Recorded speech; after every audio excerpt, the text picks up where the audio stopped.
इरफान आया था, कह रहा था गोली खा ले, रानी को पता चलेगा वापस आ जाएगी। नाजरीन, लाहौर में बीवी ने अपने ही बहनोई के साथ मिलकर मुबैना तौर पर अपने खामन को जहर देकर कत्ल कर दिया। शादी को कितना अरसा हो गया? 8 माह हो गए थे। जहर कैसे दिया गया? जहर वो गई अपनी बहनोई के घर, तो उसने फिर फ़ोन किया रऊफ़ को कि मेरे पास आके बात सुन के जाओ। कह रहा मम्मा इरफान ने आया मेरे पास, उसने कहा है कि ये गोली खा लो। उसे हॉस्पिटल लेके गए हैं तो डॉक्टर ने इसका चेकअप किया तो उसने कहा इसको जहर दिया गया। कितना टाइम हो गया अभी रिपोर्ट नहीं आई? ये 3रा माह लग गया उसे। नाजरीन, लाहौर में बीवी ने अपने ही बहनोई के साथ मिलकर मुबैना तौर पर अपने खामन को जहर देकर कत्ल कर दिया।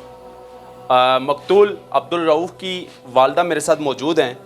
बीवी ने अपने बहनोई के साथ मिलकर ऐसा क्यों किया था? क्या दोनों का नाजायज़ रिश्ता था या फिर क्या वजह थी कि मुबैना तौर पर अपने खामन को जहर देकर उसको मार डाला? इनसे बात करेंगे, बाकी की डिटेल इनकी वालदा से जानेंगे। अस्सलाम वालेकुम। वालेकुम अस्सलाम। अब्दुल रऊफ़ बेटा था आपका? जी मेरा बेटा, एक ही बेटा था। एक ही बेटा था। जी। शादी को कितना अरसा हो गया? 8 माह हो गए थे। 8 महीने हो गए थे। जी। अच्छा, क्या हुआ था ऐसा कि बीवी ने मिलकर अपने बहनोई के साथ तो शुरू में जब भी थोड़ी सी लड़ाई होती थी ना इनकी, तो हम कहते थे कि वैसे दूर से आई है, पता नहीं इनको याद आती है, तो कहते था भाई ले जाना, कभी कहीं ले जाना, जो कहती थी वो कर देता था। लेकिन फिर भी वो लैदा रहती, तो फिर कहती मैंने लैदा होना है, तो वो लैदा भी लेके फिर भी इनकी लड़ाई ख़त्म नहीं होती थी। कहता था कि मम्मा ये लड़ती रहती है, मैं लैदा भी हो। पसंद की शादी थी या अरेंज में? अरेंज थी, पसंद नहीं थी मेरी। अरेंज मैरिज की? हाँ, अरेंज मैरिज की थी। ठीक है, तो ये अपने थे रिश्तेदार? मेरे बहन के ससुराल वालों में से थे। अच्छा, तो फिर क्या हुआ? 8 महीने शादी चलती रही, फिर आगे क्या हुआ? 8 महीने शादी चलती रही, वो लड़ती रही, वो खीरा लैदा हो गया। उसने जाके घर भी लैदा ले लिया, इसको हर चीज़ देनी। बीवी को लेकर अलहदा हो? अब बीवी को लेके लैदा हो गया। ठीक है। लेकिन समझ नहीं आती वो क्यों लड़ती थी। बस वो ये कहता था कि मम्मा इरफान और जोया आती हैं, तो मैं उन्हें मना करता हूँ कि ये ना आया करें। ये इरफान और ये जोया कौन है? जोया उसकी साली है। अच्छा, जोया मकतूल की साली जी, और इरफान उसका खामन था। खामन था। अच्छा, ये दोनों अपनी सिस्टर के घर आते? हाँ, मेरे पास भी यहाँ आते थे, मैं जॉब पे जाती थी तो पीछे से आ जाते थे वो लोग। अच्छा।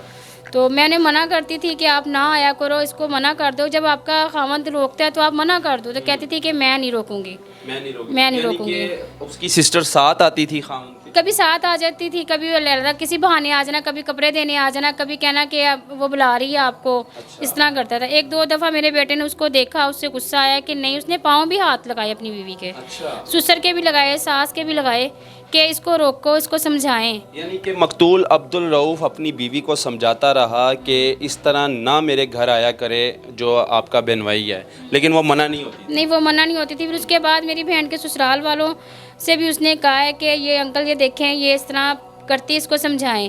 तो लेकिन वो समझती, किसी की समझती नहीं थी। उसके ससुराल वाले को कहा 1-2 दफ़ा रऊफ़ ने कि ये इस तरह करती है, ये अच्छा नहीं है, इसको मैं मना करता हूँ कि इरफान ना आया करे, तो लेकिन ये फिर भी बात नहीं आती।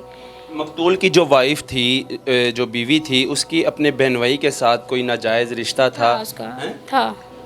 मकतूल को इस बात की खबर? उसको पता चल गया था इस चीज़ का। अच्छा। जब वो लैदा हुआ ना, तब उसे पता चला। उसने 2-3 दफ़ा देखा है। अच्छा। तो उसने रोका है, लेकिन रुकी नहीं। इसी वजह से वो रोकता था कि ये घर ना आया करे, घर बीवी को समझाता था? समझाता था, लेकिन वो समझती नहीं थी। वो कहती थी कि मैंने छोड़ना नहीं है, जो मर्जी कर लो। मैंने छोड़ना नहीं है, जो मर्जी करो। तो वो मानती नहीं थी? वो मानती नहीं थी। फिर क्या हुआ? जहर कैसे दिया गया? जहर वो गई अपनी बहनोई के घर, तो उसने फिर फ़ोन किया रऊफ़ को कि मेरे पास आके बात सुन के जाओ। अच्छा। तो वो कहता गया है, तो कह रहा मम्मा इरफान ने आया मेरे पास, उसने कहा है कि ये गोली खा लो, तो ये थोड़ी जब बीमार हो जाओगे, आप थोड़ा सा हो जाओगे, आप हॉस्पिटल चले जाओगे, रानी आपके पास फ़ौरन आ जाएगी। ये गोली इरफान ने दी है जो हमज़ल्फ़ था इसका? जी, इरफान ने दी है, क्योंकि उसके बयान भी मेरे पास रिकॉर्ड है। हमने पुलिस को भी बयान दिखाए हैं, और इसने वहाँ पे पुलिस आके बयान लेके गई है। नाज़रीन, ये एक साइड पे वीडियो आप देख रहे हैं जहाँ पर ये लड़का जो मकतूल है, ये कह रहा था ये गोली मेरे हमज़ल्फ़ ने दी है, जो इसका सांडू था। उसने कहा था कि ये गोली खा लो, अगर आपकी बीवी नाराज़ हुई है, आपकी तबीयत ख़राब होगी, तो वो चल कर ख़ुद तुम्हारे पास आ जाएगी तबीयत पूछने के लिए। क्या फिर ऐसा हुआ?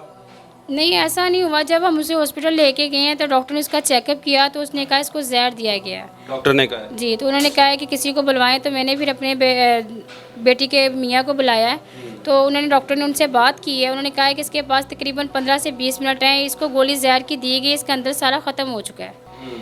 तो जहर की कौन सी गोली खाई थी? इसका पता ये है? अभी कल मेडिकल गई हुई, अभी तक रिपोर्ट हमारे मेडिकल रिपोर्ट नहीं आई? नहीं अभी तक नहीं आई। मैं रिजवान साहब से बात करती हूँ, उनसे रिजवान कौन है? तफ्तीशी है। इन्वेस्टिगेशन आयो है इस केस का? मैंने 9 लखा भी एप्लीकेशन दी है, मैंने और जगह भी एप्लीकेशन। पुलिस क्या कहती है? मतलब कि पुलिस ने एफआईआर तो दर्ज कर दी है 302, और इसके बाद क्या किया इन्वेस्टिगेशन ने? फिलहाल तो मुजरिम तो छोड़ दी है, उसकी बीवी भी वैसे फिर रही है, उनको कोई नहीं है। वो कह रहे हैं कि हम तो बाहर आ गए, उन्हें कोई असर नहीं यानी है। कि पुलिस ने पकड़ के छोड़ दिया छोड़ दिया उन्हें पकड़ के, इरफान को और उसके साले को? उसामा को और रानी को, इन तीनों को छोड़ दिया। छोड़ दिया? छोड़ दिया उन्होंने। तो अब क्या कह रही है पुलिस? अभी तक कुछ नहीं कह रही, कोई जवाब नहीं दे रही, कुछ नहीं कह रही। तो क्या लगता है आपको कि आपको इंसाफ मिलेगा इस वक्त, इस दौर में? इस दौर में मुझे नहीं लगता, क्योंकि मैं 3-4 जगह जा चुकी हूँ थानों में, मैं दे चुकी रिपोर्ट, सब कुछ कर चुकी हूँ, लेकिन फ़िलहाल मुझे अभी तक कुछ नहीं मिला, कोई जवाब नहीं मिल रहा, कुछ भी नहीं मिल रहा। जी, ये थाना बदामी बाग का वाक़या है, लाहौर बदामी बाग शहर है। अब पुलिस ने मुल्ज़मान को तो पकड़ लिया, लेकिन उसके बावजूद फिर पुलिस ने वापस छोड़ दिया, क्योंकि वो मेडिकल रिपोर्ट का इंतज़ार कर रहे हैं कि मेडिकल रिपोर्ट आएगी, उसके बाद पता चलेगा कि ये जहर दिया गया है या नहीं। अगर जहर दिया गया कि किस किस्म का जहर दिया गया, उसके बाद इन्वेस्टिगेशन होगी, लेकिन अभी तक मेडिकल रिपोर्ट नहीं आई। कितना टाइम हो गया अभी रिपोर्ट नहीं आई? ये 3रा माह लग गया उसे। 3रा मंथ, इतनी देर में तो आ जानी चाहिए रिपोर्ट। पता नहीं, फ़िलहाल कल भी रात में इन्होंने फ़ोन किया है तो उन्होंने मुझे यही जवाब दिया, जी अभी रिपोर्ट नहीं आई। नहीं आई अभी नहीं आई। जब भी फ़ोन करो तो यही कहता है जी अभी रिपोर्ट नहीं आई। अब क्यों नहीं आई ये उन्हें पता होगा, या कोई घपला कर रहे हैं, क्या कर रहे हैं, ये तो वो बेहतर जानते हैं ना। मकतूल की वाइफ का नाम क्या था? रानी। रानी। चलें जी, ये क्या कहना चाहेंगे? आईजी साहब देख रहे हैं, एसएसपी इन्वेस्टिगेशन मैंने देख रहे यही कहना है कि मैंने जो एप्लीकेशन दी हुई है, रिक्वेस्ट है उनसे कि इस बच्चे का इंसाफ मुझे मिल जाए, और मुझे थोड़ी सी सेफ्टी चाहिए, क्योंकि वो लोग समझते हैं कि हम बाहर आ गए, हम कुछ भी कर सकते हैं। तो ज़ाहिर है मैं तो अकेली रहती हूँ, तो इसलिए मुझे उनसे थोड़ा सा डर है।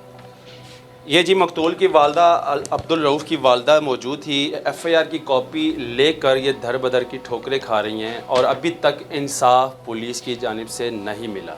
दर बदर की ठोकरें इसलिए खा रही है कि एक लौता बेटा था, एक जिगर का लाल अकेला बेटा था माँ का, तो वो छीन लिया।